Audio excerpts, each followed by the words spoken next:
കേരളത്തിലെ ഏതെങ്കിലും ഒരു സ്വകാര്യ CBSE സ്കൂളിൽ നിന്നുള്ള കാഴ്ചയാണെന്ന് വിചാരിക്കാൻ വരട്ടെ.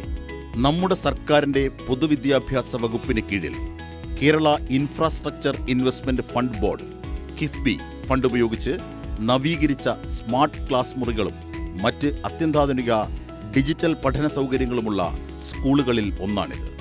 പിണറായി വിജയൻ സർക്കാരിൻ്റെ നേതൃത്വത്തിൽ മറ്റെല്ലാ മേഖലകളിലും എന്ന പോലെ പൊതുവിദ്യാഭ്യാസ രംഗത്തും കുതിക്കുകയാണ്.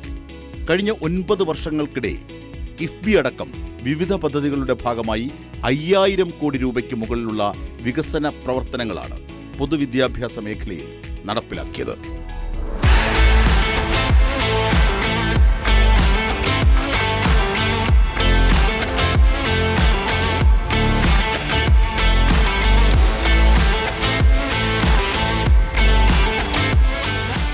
സംസ്ഥാനത്തെ പൊതുവിദ്യാലയങ്ങളെ ലോക നിലവാരത്തിലെത്തിക്കാനുള്ള അക്ഷീണ പരിശ്രമത്തിലാണ് നമ്മുടെ സർക്കാർ. 1ഉം 2ഉം പിണറായി സർക്കാരുകളുടെ കാലത്ത് പൊതുവിദ്യാലയങ്ങളിലെ അടിസ്ഥാന സൗകര്യ വികസനവുമായി ബന്ധപ്പെട്ട് ആകെ 1427 കോടി രൂപയുടെ പ്രവർത്തനങ്ങൾ നടന്നു എന്ന് തന്നെ ഇതിനുദാഹരണമാണ്. എല്ലാ നിയോജക മണ്ഡലങ്ങളിലും ഒരു സ്കൂൾ മികവിൻ്റെ കേന്ദ്രമായി പരിഷ്കരിച്ചുകൊണ്ടായിരുന്നു തുടക്കം. സ്കൂൾ കെട്ടിടങ്ങൾ നവീകരിച്ചപ്പോൾ പുറമോടി മാത്രമല്ല, പ്രൈമറി ക്ലാസുകൾ പോലും IT അധിഷ്ഠിത സ്മാർട്ട് ക്ലാസ് പദ്ധതികൾ, വൃത്തിയുള്ള ക്ലാസ് മുറികൾ, ശുചിമുറികൾ, അങ്ങനെ വിദേശത്തെ സ്കൂളുകളോട് കിടപിടിക്കുന്ന തരത്തിലേക്ക് നമ്മുടെ വിദ്യാലയങ്ങൾ മാറി.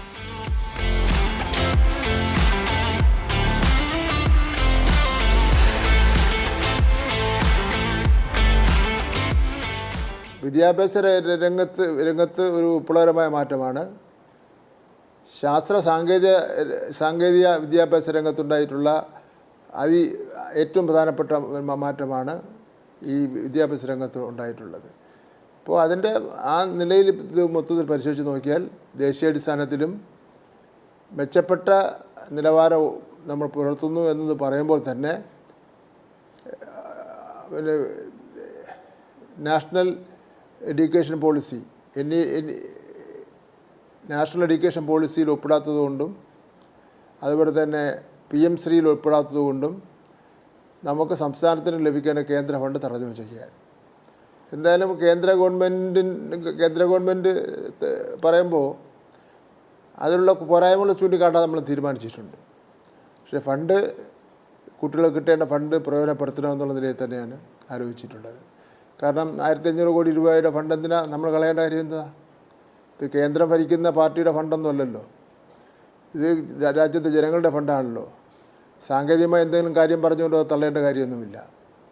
അത്ര ഗൗരവവും ഗുരുതരവുമായിട്ടുള്ള സാങ്കേതികമായിട്ടുള്ള പ്രശ്നം ഉണ്ടെങ്കിൽ അത് അപ്പോഴാലോചിക്കാം. ഇപ്പോൾ പിന്നെ ആ ഫണ്ട് കൂടി പ്രയോജനപ്പെടുത്താൻ വേണ്ടിയാണ് തീരുമാനിച്ചിരിക്കുന്നത്. ഇതിൻ്റെ പ്രോജക്റ്റ് കേന്ദ്ര ഗവൺമെൻറ്റിൻ്റെ പ്രോജക്റ്റുകൾ വിലയിരുത്തുന്ന യോഗത്തിൽ അവരെല്ലാം കോംപ്ലിമെൻ്റ് ചെയ്യുകയാണ് കേരളത്തെ. അവിടുത്തെ ഉയർന്ന ഉദ്യോഗസ്ഥന്മാർ പറയുന്നത് നിങ്ങൾ കേരളത്തെ കണ്ട് പഠിക്കുക. കേരളത്തിൽ നടന്നുകൊണ്ടിരിക്കുന്ന അടിസ്ഥാന സൗകര്യ വികസനങ്ങളുടെയും പിന്നെ മറ്റ് വിദ്യാഭ്യാസ രംഗത്തെ വികസനത്തെ സംബന്ധിച്ചിടത്തോളം നിങ്ങൾ കേരളത്തെ കണ്ട് പഠിക്കുക എന്നാണ് ഉന്നത ഉദ്യോഗസ്ഥന്മാർ പറയുന്നത്. അവർക്കെല്ലാം നല്ല താല്പര്യമുണ്ട് കേരളത്തിൽ പൈസ കൊടുത്താൽ അത് പാഴാവില്ല എന്ന്. മറ്റ് പല സംസ്ഥാനങ്ങൾക്കും ഫണ്ട് പാഴാകുന്നു എന്നാണ് അവരുടെ ഒപ്പീനിയൻ, നമുക്കറിയില്ല. ഇപ്പോൾ കേരളത്തിന് ഫണ്ട് കൊടുത്താൽ പാസ്സാവില്ല, പിന്നെ അത് കൃത്യമായി തന്നെ നടപ്പിലാക്കും. അത് ഏത് മേഖലയ്ക്കാണോ ഫണ്ട് നൽകുന്നത് ആ മേഖല പ്രയോജനപ്പെടുത്തുമെന്ന അഭിപ്രായമാണ് കേന്ദ്ര ഗവൺമെൻറ് തന്നെ ഉള്ളത്.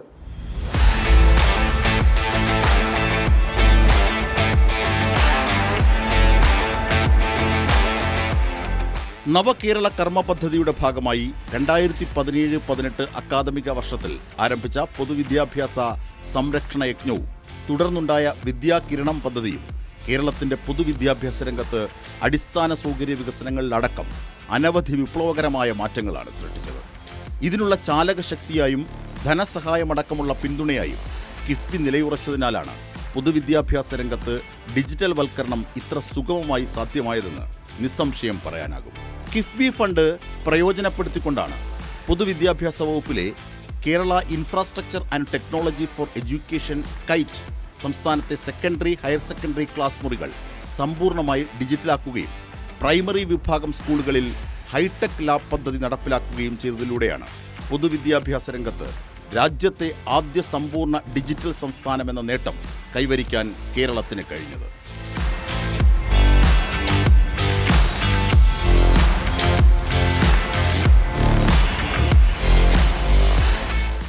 പൊതുവിദ്യാഭ്യാസ മേഖലയെ മികവിൻ്റെ കേന്ദ്രങ്ങളാക്കാൻ കിഫ്ബി ധനാനുമതി നൽകിയിട്ടുള്ളത് 973 സ്കൂളുകളിൽ 500-ലധികം സ്കൂളുകളുടെ നിർമ്മാണം പൂർത്തീകരിക്കുകയും ബാക്കിയുള്ളവയുടെ വിവിധ നിർമ്മാണ ഘട്ടങ്ങൾ പുരോഗമിക്കുകയുമാണ്.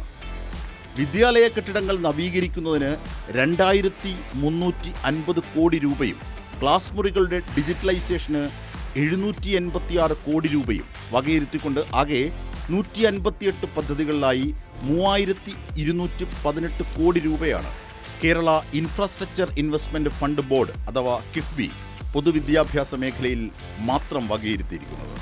സംസ്ഥാനത്തെ സർക്കാർ എയ്ഡഡ് സ്കൂളുകൾ ഹൈടെക് ആക്കുന്നതിന് മാത്രം കൈറ്റ് 682.06 കോടി രൂപ കിഫ്ബി മുഖേന ഇതുവരെ ചെലവഴിച്ചിട്ടുണ്ട് എന്നത് പൊതുവിദ്യാഭ്യാസ രംഗത്ത് കിഫ്ബി മുന്നോട്ട് വെക്കുന്ന വികസനത്തിൻ്റെ വ്യാപ്തി വരച്ചിടുന്നതാണ്.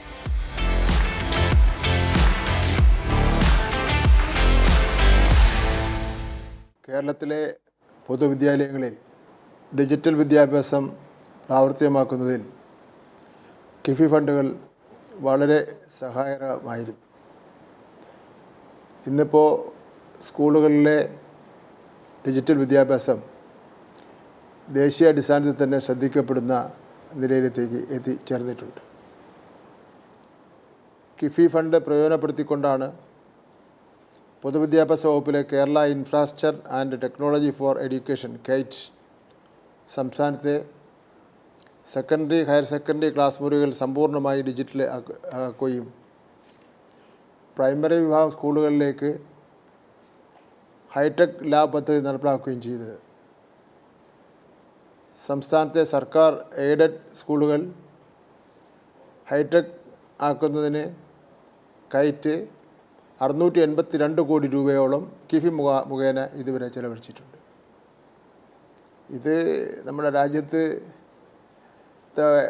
ആദ്യത്തെ സംരംഭമാണ് എന്നുള്ള കാര്യത്തിൽ യാതൊരു തർക്കവുമില്ല. ഇന്ത്യ രാജ്യത്ത് ഗവൺമെൻറ് മേഖലയിലും എയ്ഡഡ് മേഖലയിലും ഇത്രയധികം തുക ചെലവഴിച്ചിട്ടുള്ളത് ഈ കാര്യത്തിന് വേണ്ടി അത് കേരളത്തിൽ മാത്രമായിരിക്കുമെന്നുള്ള കാര്യത്തിൽ അഭിമാനത്തോടുകൂടി തന്നെ ഞങ്ങൾ പറയുകയാണ്. 682 കോടി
സമഗ്ര പ്ലസ് സമ്പൂർണ്ണ സഹിതം പോർട്ടലുകൾക്ക് പുറമെ ഇന്ത്യയിലെ സ്കൂൾ കുട്ടികളുടെ ഏറ്റവും വലിയ IT കൂട്ടായ്മയായ ലിറ്റിൽ കൈറ്റ്സ് പദ്ധതിയിലേക്കും ഈ സംവിധാനങ്ങൾ പ്രയോജനപ്പെടുത്തുന്നുണ്ട്.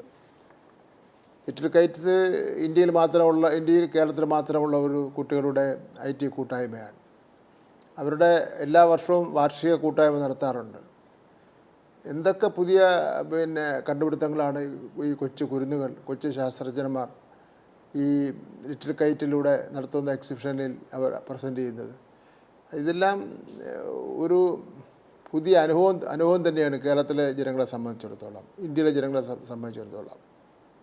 കൈറ്റ് നടത്തിയ ഡിജിറ്റൽ വിദ്യാഭ്യാസ പ്രവർത്തനങ്ങൾ വികസിത രാജ്യങ്ങൾക്ക് വളരെ മാതൃകയാണ് എന്ന് യുനിസെഫിൻ്റെ പഠന റിപ്പോർട്ട് പ്രസിദ്ധീകരിച്ചിരിക്കുകയാണ്.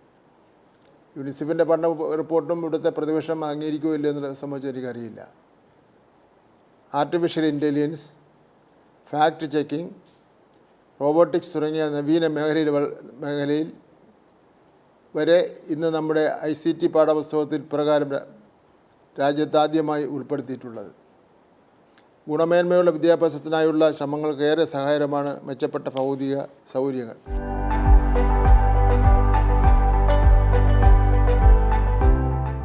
ലോകത്തെ മാറ്റാൻ നമുക്കുപയോഗിക്കാൻ കഴിയുന്ന ഏറ്റവും ശക്തമായ ആയുധം വിദ്യാഭ്യാസമാണെന്നിരിക്കെ അവ എങ്ങനെ ഉപയോഗിക്കണമെന്ന് വ്യക്തികളെ പഠിപ്പിക്കുന്ന പരിശീലന കേന്ദ്രങ്ങളാണ് ക്ലാസ് മുറികൾ. അറിവെന്ന വിജയത്തിൻ്റെ താക്കോൽ നേടുന്നതിന് ക്ലാസ് മുറികൾ അത്തരത്തിൽ വിഭാവനം ചെയ്യേണ്ടത് അനിവാര്യതയാണെന്നതിൽ സംശയമില്ല. അതുകൊണ്ട് തന്നെയാണ് ഗുണമേന്മയുള്ള വിദ്യാഭ്യാസത്തിനായുള്ള ശ്രമങ്ങൾക്ക് മെച്ചപ്പെട്ട ഭൗതിക സൗകര്യങ്ങൾ ഒരുക്കുന്നതിന് കിഫ്ബി മുന്നോട്ട് വെച്ച സഹായം വിസ്മരിക്കാനാകാത്തതാകുന്നത്.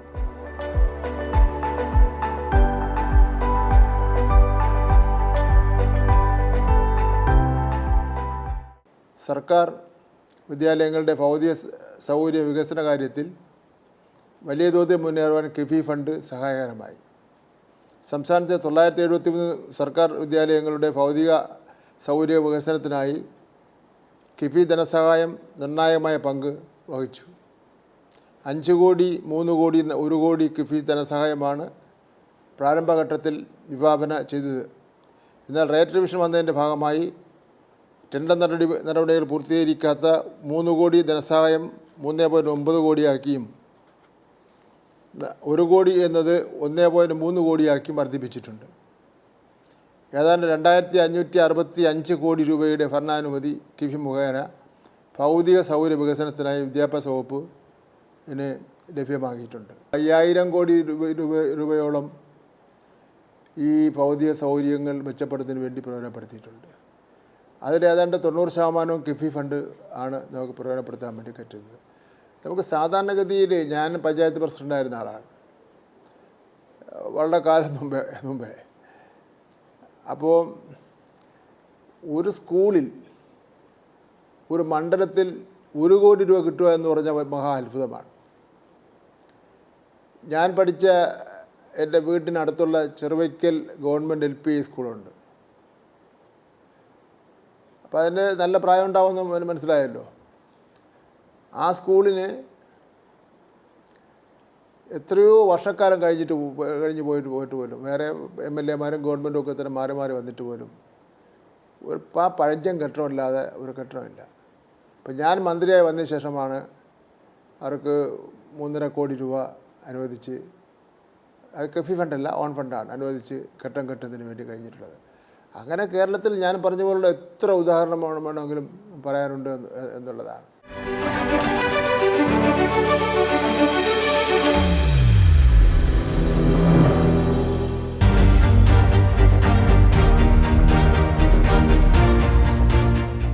സംസ്ഥാനത്തെ 1000-ഓളം സർക്കാർ വിദ്യാലയങ്ങളുടെ ഭൗതിക സൗകര്യ വികസനത്തിന് കിഫ്ബി ധനസഹായം നിർണായക പങ്കാണ് വഹിച്ചത്.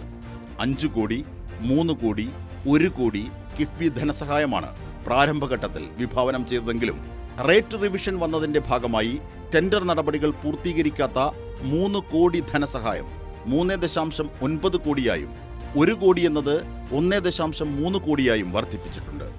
ഏതാണ്ട് 2565 കോടി രൂപയുടെ ഭരണാനുമതി കിഫ്ബി മുഖേന ഭൗതിക സൗകര്യ വികസനത്തിനായി വിദ്യാഭ്യാസ വകുപ്പിന് ഇതുവരെ ലഭ്യമായിട്ടുണ്ട്.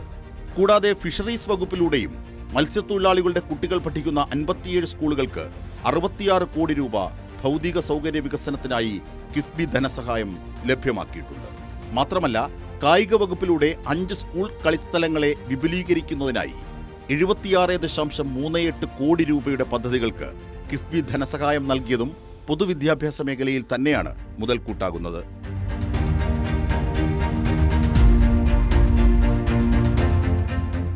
ഫിഷറീസ് വകുപ്പിൻ്റെ മത്സ്യത്തൊഴിലാളികളുടെ കുട്ടികൾ പഠിക്കുന്ന 57 സ്കൂളുകൾക്ക് 66 കോടി രൂപ ഭൗതിക സൗകര്യ വികസനത്തിനായി കിഫി ധനസഹായം ലഭ്യമാക്കിയിട്ടുണ്ട്.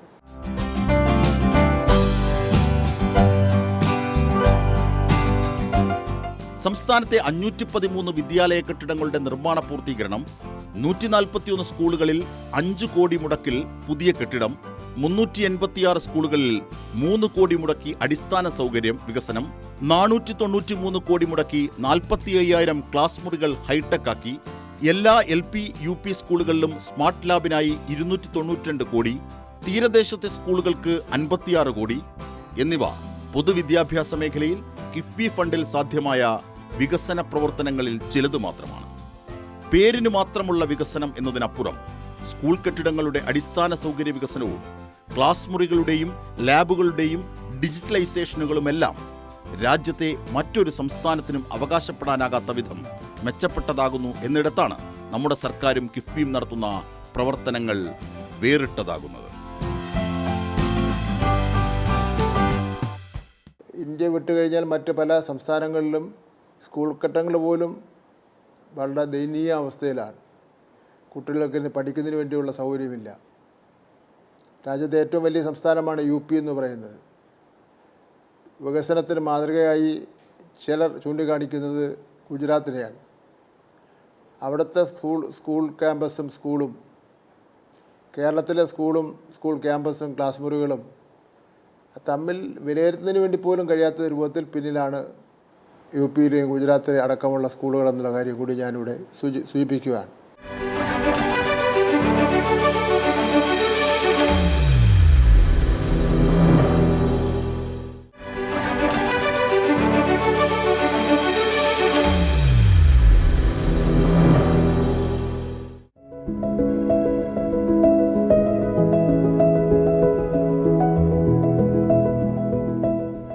ഈ വർഷം 8 മുതൽ 12 വരെയുള്ള എല്ലാ ക്ലാസുകളും സ്മാർട്ട് ക്ലാസുകൾ ആക്കുന്നതിന്റെ തുടർച്ചയെന്നോണം ഉന്നത വിദ്യാഭ്യാസ രംഗത്തും മികച്ച തൊഴിൽ വൈദഗ്ധ്യം മത്സരശേഷിയും ഉറപ്പാക്കുന്നതിനും കിഫ്ബി ധനസഹായമുണ്ട്.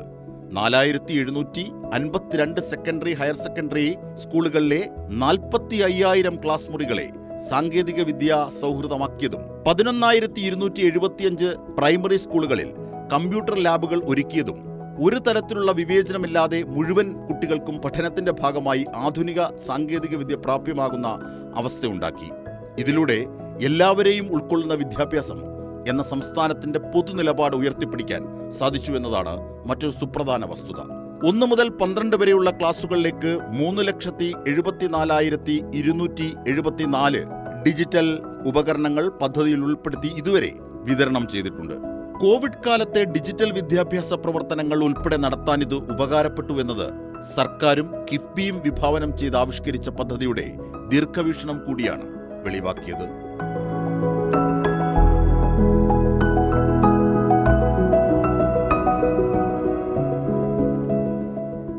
ഇപ്പോൾ എൻ്റെ മണ്ഡലത്തിൽ തന്നെ ഏതാണ്ട് പിന്നെ ഈ 4 വർഷക്കാലം കൊണ്ട് 70 കോടി രൂപ കിഫ്ബി ഫണ്ട് ചിലവഴിച്ചിട്ടുണ്ടെന്ന് അഭിമാനത്തോടുകൂടി തന്നെ പറയുകയാണ്.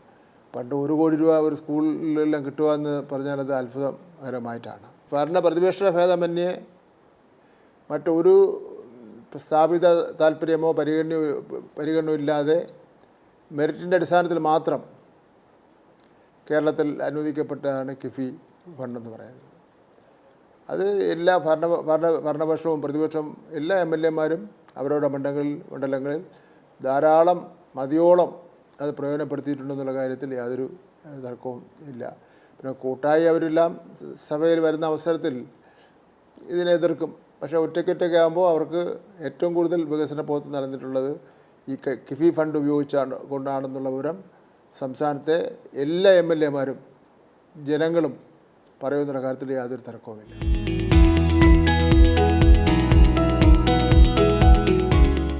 വസ്തുതകളും വിവരങ്ങളും കൈമാറുന്നത് മാത്രമല്ല, ഉൽപാദനക്ഷമതയുള്ളവരും ദൃഢനിശ്ചയമുള്ളവരുമായ വ്യക്തികളായി വിദ്യാർത്ഥികളെ പരുവപ്പെടുത്തുന്ന സമഗ്ര വ്യക്തിത്വ വികസനമാണ് ക്ലാസ് മുറികൾക്കുള്ളിൽ നടക്കേണ്ടത്. അവിടെ പൂർണ്ണമായും ശ്രദ്ധ കേന്ദ്രീകരിക്കാനും ഗ്രഹിക്കാനും വിദ്യാർത്ഥികളെ പ്രേരിപ്പിക്കുന്നതിന് ഈ കാലഘട്ടത്തിൽ അത്യാവശ്യം വേണ്ടത് അടിസ്ഥാന സൗകര്യ വികസനവും സാങ്കേതിക തികവും തന്നെയാണ്. അത് മുൻനിർത്തിയാണ് നമ്മുടെ സർക്കാരും കിഫ്ബിയും പൊതുവിദ്യാഭ്യാസ രംഗത്തെ ഓരോ പദ്ധതികളും ആവിഷ്കരിച്ച് നടപ്പാക്കിയിരിക്കുന്നത്. വരാൻ പോകുന്ന അധ്യയന വർഷം എന്ന് പറയുന്നത് നമ്മുടെ ലോകമാകെ ഇന്നിപ്പോൾ മാറ്റത്തിന് വിധേയമാണ്. അത് ആ മാറ്റം എന്ന് പറഞ്ഞാൽ വിദ്യാഭ്യാസ രംഗത്ത് നിന്ന് തുടങ്ങുകയാണ്. ആ മാറ്റം കേരളത്തിലും ശക്തിയായി കൊണ്ടുവരുന്നതിന് വേണ്ടിയുള്ള പരിശ്രമമാണ് നടത്തുന്നത്. അതിൽ ഈ കിഫി ഏറ്റവും പ്രധാനപ്പെട്ട പങ്ക് വഹിച്ചിട്ടുണ്ട്. കിഫി ഇല്ലായിരുന്നുവെങ്കിൽ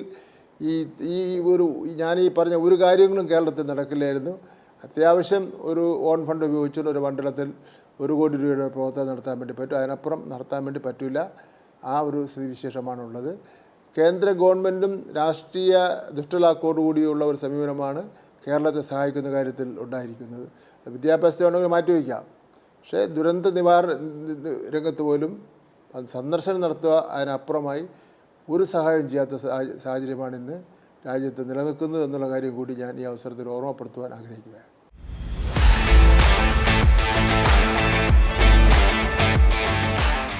സംസ്ഥാനത്തെ 1,00,000-ലധികം ക്ലാസ് മുറികൾ ഹൈടെക് ആക്കിയതും ട്വിങ്കറിംഗ് ലാബുകൾ, റോബോട്ടിക് ലാബുകൾ തുടങ്ങിയവ സ്ഥാപിച്ചതും മുതൽ അധ്യാപകർക്കും വിദ്യാർത്ഥികൾക്കും നിർമ്മിത ബുദ്ധിയിൽ പരിശീലനം നൽകുന്ന ആദ്യ സംസ്ഥാനമെന്ന ഖ്യാതി വരെ നേടി കേരളം പൊതുവിദ്യാഭ്യാസ രംഗത്ത് കിഫ്ബിയുടെ ചിറകിലേറി ജൈത്രയാത്ര തുടരുകയാണ്.